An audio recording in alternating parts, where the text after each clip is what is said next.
Welcome all of you to my video. In this video we are going to see chapter 2 basic algebra example 2.40. Given that log 10 2 is equal to 0.30103, log 10 3 is equal to 0.47712, find the number of digits in 2 power 8 3 power 12. So பாருங்க என்ன பண்றீங்கன்னா அவங்க கேட்டிருக்கீங்க நீங்க வந்து x ன்னு சொல்லி எடுத்துக்கங்க or n ன்னு சொல்லி எடுத்துக்கங்க. So n is equal to 8 into 3 power 12. So ரெண்டு சைடும் log எடுங்க. In terms of 10 is equal to log 2 power 8 into 3 power 12. So இது என்ன ஆகும்னா log 10 n is equal to log ப்ராடக்ட்டில் இருக்குது. So 2 power 8 into plus log 3 power 12. So இதை base rule எக்ஸ்போனென்டல் rule பண்ணி கொண்டு வந்துருக்காங்க. log 10 n is equal to 8 log 2 plus 12 log 3. இதோட value கொடுத்துட்டாங்க. log 10 n is equal to 8 into 2 multiplication log 2 value 0.30103 plus 12 into log 3 value 0.47712. So log 10n will be இது நீங்கள் 8 கூட multiply பண்ணணும்.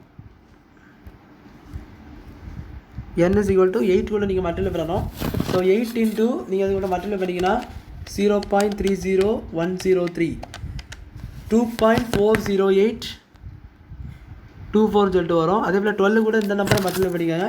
12 into 0.47712 multiply பண்ணிங்கன்னா 5.72544. ஸோ ரெண்டுத்தையும் add பண்ணுங்கள். log 10n is equal to add பண்ணிங்கன்னா 2.40824 5.72544 8 6 13. So this is 3 and then இது 1 11 இங்கே ஒரு 8. ஸோ 8 பாயிண்ட் அப்படி சொல்லிட்டு வருது. 8.13368 வருது. ஸோ இது எப்படி டிஜிட்ஸ் கண்டுபிடிக்கிறதுன்னு கேட்டிங்கன்னா log 10 is equal பண்ண நம்பர் எடுக்கிறேன். you need not to worry about the decimal numbers. இந்த decimal numbers எவ்வளோ இருக்குது வச்சுட்டு டிஜிட்லாம் கண்டுபிடிக்க தேவையில்லை. டிஜிட் இதை வச்சு தான் பார்க்கணும். ஸோ இதுதான் டிஜிட். ஸோ log 10 என்ன digit. So number of digits is